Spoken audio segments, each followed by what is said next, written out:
is the Red Sox POSTCAST, your instant game reaction for the Boston Red Sox, part of the Locked On Podcast Network. Your team every day.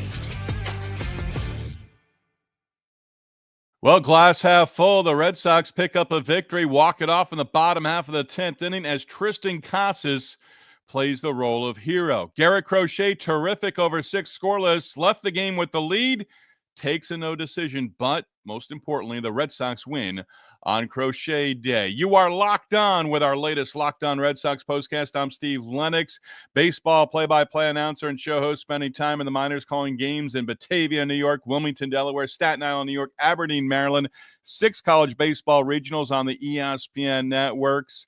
Covered the inaugural World Baseball Classic in Tokyo, Japan, and Scottsdale, Arizona, USA Baseball events in Cary, North Carolina, Houston, Texas, and Minneapolis, Minnesota. We are providing a reaction to every Red Sox game on the Locked On Red Sox YouTube channel, as well as the Locked On Red Sox podcast feed, which is free and available wherever you get your podcast. On our latest Locked On Red Sox postcast, we'll talk about Tristan Casas coming through in the 10th inning with less than 2 outs and knocking in the winning run as he went wall ball, scraped one off the green monster, RBI knock, game-winning knock.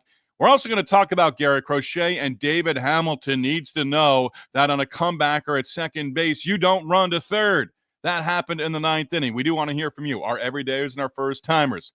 Join the conversation, watching live with us on the Locked On Red Sox YouTube channel. Hit that comment button and join the conversation. Don't forget, if you're with us on the Locked On Red Sox postcast podcast version, make sure you follow us on the X at Lennox on Baseball. Make sure you give us a 5-star rating if you think we're deserving wherever you get your podcast. We do thank you for making the Locked On Red Sox postcast your first listen every day, part of the Locked On Podcast Network, your team every day. So Garrett Crochet leaves the game with the lead, a 3-0 lead, and the bullpen gives it up. White Sox scoring all 3 of their runs with 2 outs in the 7th inning against Greg Weissert, who takes the blown save. But the Red Sox prevail ultimately, and this was one of those where you're thinking, well, we're going to be talking about this, and we're going to be talking about doomsday scenario because somehow, some way, the White Sox on the road are going to find a way to win at Fenway. That didn't happen thanks to Tristan Casas. This is what you'll be talking about. Red Sox had a golden opportunity in the bottom half of the 9th inning to end it. Narvaez, a base hit off the green monster. Andrew Benintendi, who knows the green monster well, throwing back towards the infield, throw it away. So with that, Narvaez takes second. David Hamilton, night and day, better speed than Narvaez. Maybe not as good base running instincts as Narvaez. So Narvaez out, winning run, Hamilton, nobody out.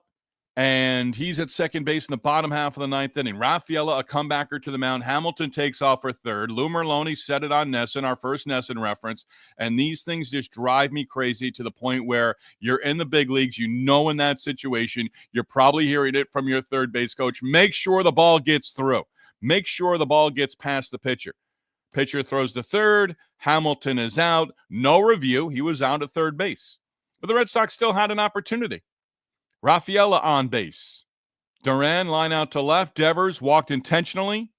Rafaela to second. Devers walked intentionally after Rafaela made it to second with 2 outs. Then Bregman struck out, inning over. Bregman the runner at second, 10th inning. And similar, Trevor Story. You want to win consistently in the big leagues. Trevor Story needs to get that runner to third base.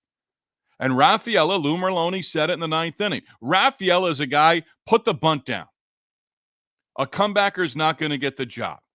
Pitcher fields that ball cleanly, should look at second. Hamilton freezes. Maybe Hamilton takes off after he makes sure that the throw is made, but that doesn't happen. So Rafaela, if you know you can't get the ball to the right side or you don't have confidence to get the ball to the right side, put the bunt down, move him along. And Story in the 10th inning, a pop-up. Lazy fly ball to center field. That's out number 1. Abreu walked. Campbell, terrific plate appearance as he worked the walk to load up the bases, and then Tristan Casas comes through with the game-winning base hit. Ruled an RBI single. Red Sox win it. They've now won 4 in a row, and they've taken the first 2 games of this series with 2 more to go against the White Sox. You can't sweep the White Sox on Patriots Day weekend unless you win the first 2. And unless you win on Sunday, going into Patriots Day on Monday, we'll get into that because someone in the Red Sox rotation needs to pitch better. We all know who it is. It's Tanner Houck. We'll touch on that in the second segment. But Garrett Crochet, I thought, hey, this guy's going 5 innings, and you're going to have to get 12 outs from the bullpen. Crochet ends up going 6. And in that 6th inning, retires the side 1-2-3. And he had 3 1-2-3 innings in the game. In the 5th, he was sort of teetering, but got through that inning. And I think he ended up leaving 6 runners on base altogether over his 6 innings. Rafael Devers got things going. And how many Boston and how many Massachusetts natives can the White Sox have on their roster? A lot. And by the way, Chase Mydroth, great seeing your success as you pick up a multi-hit game against the Red Sox, your former team. That 5th inning with the Red Sox getting on the board, Rafael a leadoff double, Duran bloop single, and then Devers just absolutely crushed one over the green monster, clearing everything. Second home run for Rafi Devers, 3-0 ball game. And that one was out of every big league ballpark, going the opposite way with power and just absolutely crushing the ball. But we're going to talk about the bullpen because the bullpen, this time, Greg Weissert doesn't get the job done. Weissert got a comebacker on the first out in the 7th inning, gave up a walk, had 2 outs. And Red Sox, again, should have turned a double play. Lou Merlone said it. It's the big leagues. You have an opportunity to turn 2, turn 2. Casas got the out at first, threw down to second. Story's got to apply the tag, couldn't take it cleanly, and that kind of kept the inning alive. And Mydroth, 3-hit game coming through, and then Robert, the home run, his 2nd of the season, both against the Red Sox. That tied the game at 3-3. All 3 runs against Weissert in that inning with 2 outs. It's going to happen. It's going to happen from time to time. But the Red Sox do pull out the victory.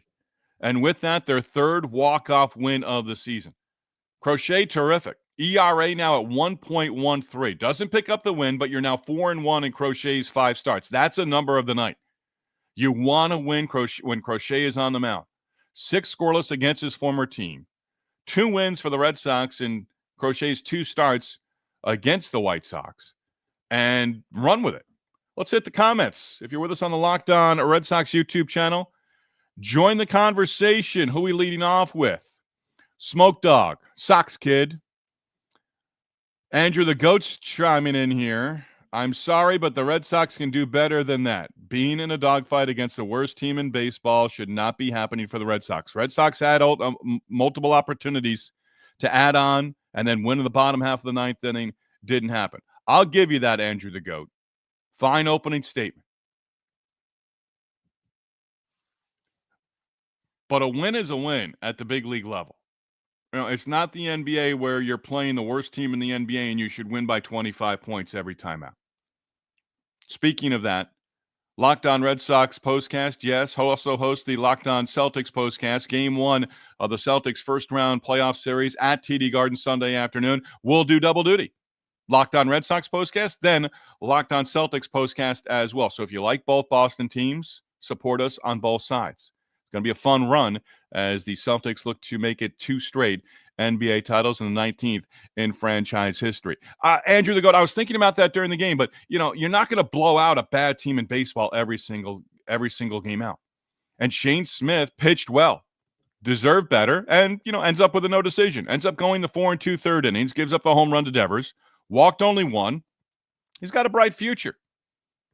And as I've said before, the next time the White Sox and some of these guys get close to arbitration or free agencies, they're going to try to lock these guys up. And they've got some young, talented pitchers, and they have some more coming as well.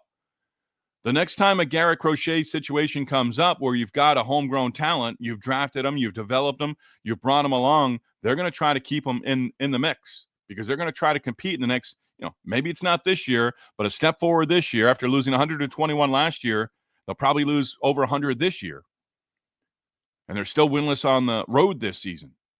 So, yeah, I understand all those factors, but, hey, they're competing too. They're big leaguers, and I give them credit for the effort they put forward after losing big in the opener. But the Red Sox, opportunities. They didn't do a whole heck of a lot early on in the game.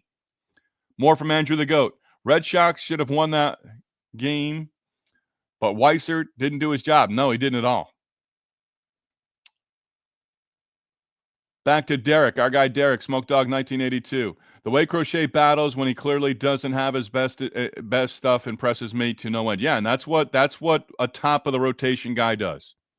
Figures out a way. And again, this lineup for the White Sox is going to be better later in the season as these guys get more experience, more at bats.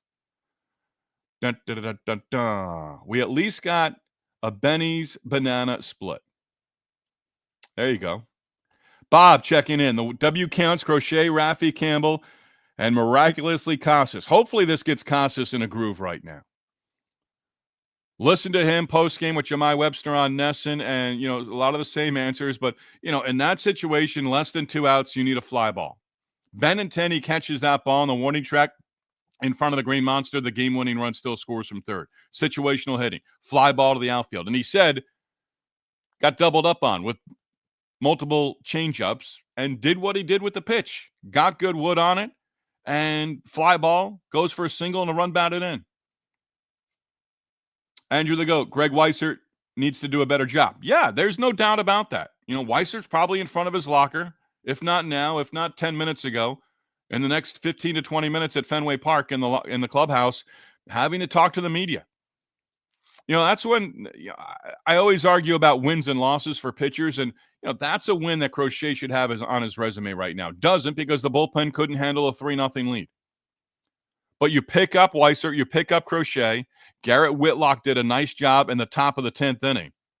And Whitlock deserves a ton of credit as well, because Whitlock gives the walk up to Robert after he fell behind in the count, comes back, a couple of strikeouts and a line out to right, leaves 2 runners stranded. That top of the 10th inning is so big. Extra innings, top of the 10th inning, tie game, even if it's the 11th. And if you're the visiting team batting in the top of the inning in extra innings, you don't want just 1, you want 2. The Red Sox win it in 10, and that's where you need to win it. Because, from game to game right now, it almost seems, Whitlock is not going to pitch on Sunday. Chapman, you may not see him on Sunday. So that's where the Red Sox, the last couple of games, when Kowski, goes the 2 innings, doesn't have to go back to the bullpen. Houck, you have no idea. Box of chocolates right now. And we're going to get into Tanner Houck coming up in our second segment, and we'll also go through some numbers of the night. Andrew the GOAT, everyone else, the assignment for our Saturday night, go out, take the victory, celebrate it in any way you want. A banana split, cold ice cold beverage, an adult beverage, however you want. Red Sox do pick up the win, 4th in a row. Now we'll try to go 3-0 in the series against the White Sox on Sunday. And again, we're going to discuss Tanner Houck coming up.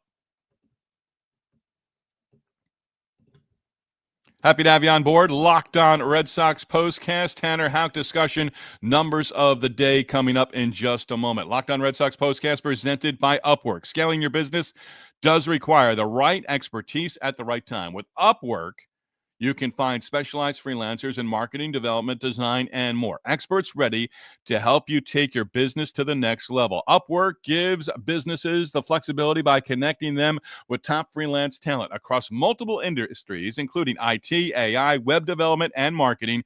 Whether you need an extra set of hands for a project or a long-term partner, Upwork makes hiring simple and affordable. If you need help with a marketing campaign, Upwork connect you with a freelance expert who delivers incredible results. Posting a job is free and simple, and within a day with multiple qualified candidates to choose from. Right now, hiring full-time, if you are hiring full-time, Upwork is able to help you find affordable, top-tier freelancers to scale your business efficiently. Visit Upwork.com right now. Post your job for free. That's Upwork.com. Upwork.com to connect with top talent and grow your business today. Locked On Red Sox postcast also presented by Supply House. Get the supplies you need from the site made for the skilled trade. Supply House, whether you're in plumbing, HVAC, or electrical work, Supply House is a reliable and the reliable way to order products online. Their easy-to-use website is packed with helpful resources and the latest product information to help you get the job done right. Plus, with a complete inventory of over 200,000 parts from 400-plus top brands, you're going to find exactly what you need delivered fast from coast to coast. Need help with an order? Supply House offers expert support and industry-leading service, so you'll always talk to a real person.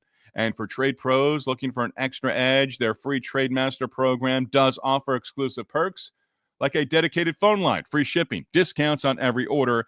Thousands of skilled professionals right now are already taking advantage, and now it's your turn. Join the Trade Master program today at supplyhouse.com/TM and start ordering plumbing, HVAC, and electrical supplies with just a few clicks. Plus, use promo code SH5 for 5% off your first order. That's supplyhouse.com. Red Sox third walk-off win of the season. Walk-off winner on Crochet Day. Now 4-1 when Garrett Crochet starts, and that's terrific. And he started on Saturday without the, against the Orioles, he was terrific. Against the White Sox, he was terrific. Against the White Sox last Sunday in Chicago, he took them out looking to avoid being swept by his former team. The start against the Orioles, he took them out as they were trying to snap a losing streak. Saturday took them out, 6 scoreless innings after the Red Sox won the night before. So Devers going yard, giving the Red Sox a 3-0 lead. And as Weiser took the mound in the 7th inning, I sort of figured we weren't going to see Liam Hendriks on Saturday, available on Sunday, and maybe it's in a safe situation, but I thought Hendriks, who is now active, Hunter Dobbins winning his second big league start, 2-0 in his first 2 big league outings, going back down to AAA. That's got to be hard the first time after you pick up a victory against the Cardinals to complete a series sweep on Sunday Night Baseball a few Sundays ago. And Hunter Dobbins, I'm sure, understood, but, still, he's going back down and the cliches come out of, hey, he's making it difficult for the Red Sox to say, hey, you're going back down. Thanks for the effort. Appreciate you helping us pick up a victory. Glad you're now 2-0, but you're going back down because these are the things that we're facing right now. Hunter Dobbins goes down and continues to pitch well, AAA Worcester. You've got Bayo coming back. You've got Giolito coming back. This becomes a very big start for Tanner Houck on Sunday because he needs to put it together. That disastrous outing against the Rays on Monday, that's still in the front of his mind, I would think, or in the back of his mind, somewhere between the ears. And he needs to go out there, and he needs to pitch well. And what I'd love to see Tanner Houck do on Sunday is don't have Alex Cora come out with 1 or 2 outs in the 5th inning or 1 or 2 outs in the 6th inning. If you take them out in the 5th, finish the inning. If you take them out in the 6th inning, finish the inning. If somehow, some way you take them out in the 7th inning, finish the inning. I do not want to see Tanner Houck hand the ball over to Alex Cora on Sunday in his start against the White Sox. Finish the inning. If you go back out there, if they send you back out there, finish the inning. Plain and simple. Why? Because it gives everyone a little bit of a boost. It gives everyone a little bit more confidence in what you're trying to build on. You did it 2 starts ago, but last outing, you've got to get that vile and that bitter taste out of your mouth. And you're not going to have too many opportunities, and you're not going to give up 12 runs, 11 earned in back-to-back starts. But if you go out there 4+ innings, 5+ innings, 4 or 5 earned runs, no. It's sooner or later, they may make a decision on you. And it may be, hey, you're going to the bullpen. So a big one for Tanner Houck. Don't make it bigger than it is, but go out there and have a solid outing on Sunday. And finish whatever inning you start, that's going to be your last inning, finish it off. One more from Derek. Maybe tonight was a spark Casas needed. Yeah. And Lou Merloni mentions it multiple times on Casas of, in the sense of he, sometimes he's just battling himself. But in that situation, it's simple. Stick to your approach, get the ball elevated, It's all hitting coaches and teams' philosophy nowadays is elevate the baseball. Elevate it. Don't hit it on the ground. And if you hit it on the ground, it's an inning double play in the bottom of the 10th inning. You're probably going to the 11th. But he got the fly ball, got credit with a single as he hit it off the wall, brings in the winning run. And Tristan Casas, not sure what he's going to do. He may go back to the house, may go back to the apartment tonight, and just go to bed early. Who knows? But hey, Red Sox, if they win on Sunday, can match their season high with a 5th straight win, and you'd like to see that. At bat of the night for me is Casas, but in front of him, with one down, Campbell working the walk, that was terrific. That was terrific in that moment as well. So, Red Sox do pick up the victory, and let's go with it. This is the Locked On Player of the Game. Third walk-off win of the season, and the third compliments of Tristan Casas, Red Sox player of the game, as they pick up the victory. Third walk-off win of the season, and a one-run victory against the White Sox. It's a win, and the Red Sox pick up the victory. Buehler goes on Monday, and it'll be Tanner Houck going on Sunday, as the White Sox will go with another right-hander as well. They've got, today was the first of 3 straight right-handers. I would expect to see Liam Hendriks in the game on Sunday. I'm looking forward to that. A great story. Coming back from non-Hodgkin's lymphoma and treatment for that, for cancer. Also coming back from Tommy John surgery. And just one of those guys. Tom Caron had it on NESN pregame and then during the game as well, meeting with a lot of cancer survivors, meeting with people in the community. He does a ton of that. He's terrific away from the field. I mentioned it earlier in the week when he was with AA Portland in Hartford, Connecticut, rented out a food truck not only for Portland players and coaching staff, but also for the Yard Goats in Hartford, Connecticut, and their entire front office personnel as well. That was terrific. Liam Hendriks, a guy you certainly root for. Now, if you have your kid at the ballpark, hopefully it's loud where you can't hear Liam Hendriks on the mound, because he's known to drop what we call an F-bomb or 2 or multiple or 20 during the course of an outing. But it's going to be fun to see Liam Hendriks take them out, and I anticipate it being on Sunday for the Red Sox. Don't know if it's going to be in a high leverage situation, but expect to see him pitch on Sunday. Speaking of Sunday, we're going to be on within minutes of the final out of the Red Sox and White Sox third game of their 4-game series. As always, we want to tip our cap to you. Thank you for being on board with us. Don't forget to tell your friends all about us as well. And thank you to our sponsors on this latest edition of the Locked On Red Sox postcast, Upwork and SupplyHouse.com. Red Sox have won 4 in a row. Walk it off in the bottom half of the 10th inning. Go celebrate it any way you'd like, and you can tell us all about it on Sunday, as you now have the assignment for your Saturday night. Locked On Red Sox. Locked On Red Sox postcast, number one place to hang out immediately after every game. Locked On Sports, your team, your Red Sox, every day.